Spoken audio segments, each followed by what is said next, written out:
Hey everyone, talking about Eiderantler by January Scent Project. For those of you who aren't aware of them, they do a lot of really creative, cool, and unique scents. They're kind of would maybe be considered more indie than niche, and a lot of fun stuff. I've had hit or miss experiences with some of their other ones, but usually they're at least interesting to sample. So this one has notes of lavender, green leaves, moss, pink pepper, champa, ivy, elemi, fir, as in FIR, not animal fur, hay, oak, cashmere, vetiver, and musk. So, unfortunately for me, this one is not as interesting as their other ones. I'm not saying that as a critique in and of itself, but that's kind of why I was mostly interested in trying it.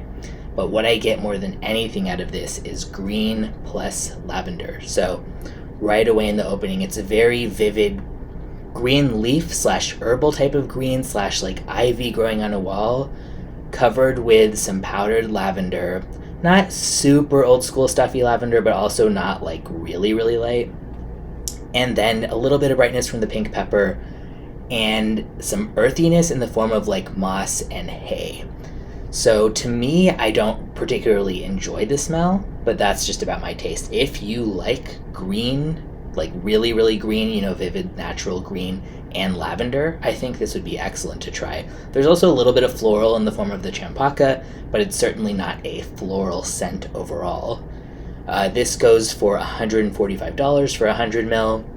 Yeah, I would say that's pretty fair. It's still done by a very artful brand, smaller, they have to get smaller batches done at a time than the big ones, and it seems to have kind of higher quality ingredients as well.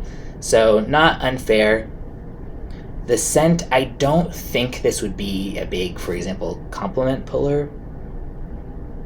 It's just so kind of naturey, but in a way that not everybody might think that that's like sexy for someone to smell like. But again, if you like lavender and green, that's what matters if you get this. And it has a little bit of a sort of old school scent profile, but done in somewhat of a modern way. So I don't think it's that it would smell dated, but it is more mature leaning. Very unisex. Anybody could wear this and pull it off. And by the dry down, it becomes a lot softer, just kind of like a powdery, sort of smooth amber more than anything.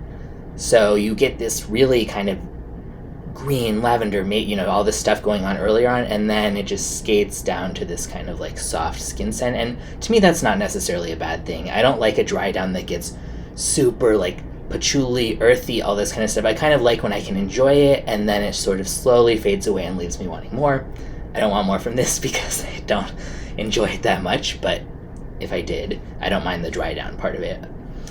Yeah, I think that pretty much covers it. It's not going to be something that you should go out of the way to try, in my opinion. It's not interesting enough for that, so it's more like if you like the notes in it, yes, absolutely try it, but it's not like, well, whether you like it or not, this is just so cool and creative and interesting and you gotta try it. I would say that about Gong by January Scent Project. That one is awesome. Very cool, very unique.